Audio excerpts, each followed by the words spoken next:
Can you bring us back to when you made Real N-Words with Jay-Z? Can I bring us back to when we made it? So back then, I had announced my retirement. I wanted to touch on that too. Why did you want to retire? So my 10th album, I turned 30. And 30 was an old-ass age for a rapper in 1996. It was a thing, old-ass 30-year-old rapper. That was a thing. Like, it's nothing now. Yeah. That was a thing. So I think it's still people like... So I was 30, and it was my 10th album. And I'm always, like, into these numbers and shit. And I was like, It just sounds like a moment, a stat. So I was like, this is going to be my last album. Everything was going platinum. And you're thinking, like, you win the Super Bowl or you retire. So I'm like, I'm a platinum and retired. And I announced the retirement and everything just got like, the demand just was like, woof. So the offer for not retiring was hella money. Everybody, like, New York wasn't fucking with me. All the platinums, go look at the sound scans. It'd be like everywhere in America, you know, outside the East Coast would add up to like 1.2 million sales, sound scans. And then you look at the state of New York and the whole fucking entire state would be like 1,200 sales. And the whole East Coast, each city would be like 300, 200. Like, it's like somebody was buying it, but then I don't know if they was returning it or just only like one person on the block liked it. I don't know. You know what Biggie told me? Big said, you got love in Brooklyn. So I don't know how much of Brooklyn like Too Short. But I like to think that when I seen the New York sound scans and it said 1,200, I like to think that all 1,200 was sold in Brooklyn. That's my fantasy, you know? Yeah. Because they told me back then the reason why Jay-Z would do a song with Too Short or Pimp C was because cats in Brooklyn was like not really, you know, they just wasn't really like, I ain't fucking with nobody outside of New York. Like, motherfuckers in New York was like, if you ain't from New York, I don't even want to fucking hear it. Right. I don't give a fuck what you said, do it. If you're not from New York, you're not a real rapper. That was just it. It was not bending. A lot of people was just like, it's watered down, it's fake because you're not from one of the 5 boroughs. That's hands down, that gave birth to a lot of shit, a lot of, you know, what you might call East, West, whatever. It was just attitude. Mm-hmm. I used to do shows with New York artists. Mm. And we'd be backstage and just walk right by each other. Don't even make eye contact, don't look, don't speak. And it was just like that. That's how it was. It wasn't really the hip hop we know today. But Jigga, Big, you could listen to the music and you could tell that Jay-Z was in tune with Scarface. He was in tune with Too Short and NWA.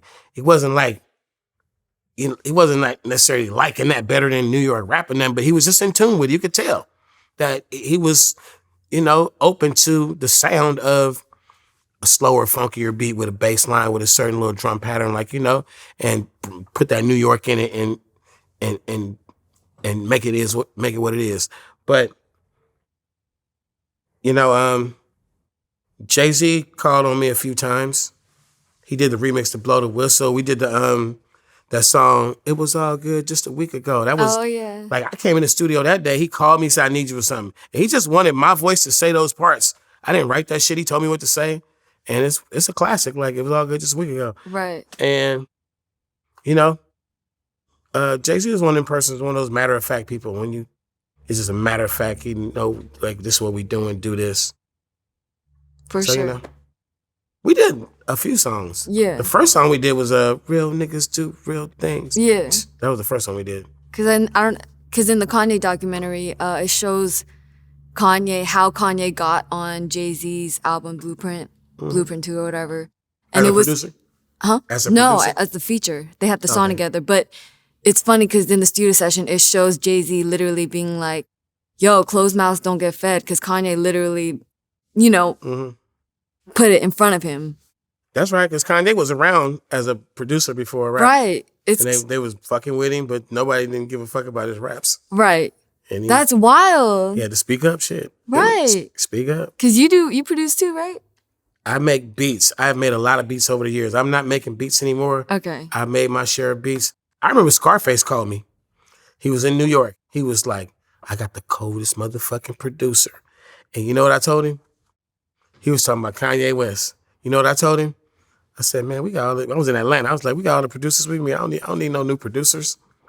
And he was like, I swear to God, if I can't remember the number and I don't want to disrespect Kanye, but I swear he said he's the coldest motherfucker in the world. He out here in New York. He from Chicago. He told me his name, everything. He said $2,000 a beat. He said it's the boy beats. He's like, it's the shit. And I was like, man, we got producers. Scarface did My Block with Kanye. Mm-hmm. And he did another one. I can't think of what it was. It was early on. Like he did, the two came out, whatever project he dropped. He was fucking with Def Jam back then. Mm-hmm. And Kanye wasn't really like, he was just about to do, it was that Scarface song, the early songs with Jay. He was just doing all that as a producer. Mm-hmm. And Face was calling me, telling me, bro, I got to do with some dope ass beats. I didn't even listen to him. Oh, wow. I did some dumb shit in my life, but that was one of the... That's wild. That's up on the top of the list yeah. of dumb shit. Turning down young Kanye beats before the price went up and before. Wow, what made you just... I'm a music guy. Right. I live around music guys. We didn't need no fucking beats, but damn, if I would have knew. Damn, that's wild. I didn't have no damn psychic around me or right. crystal ball. I didn't know. Right. You know? Yeah. I didn't know.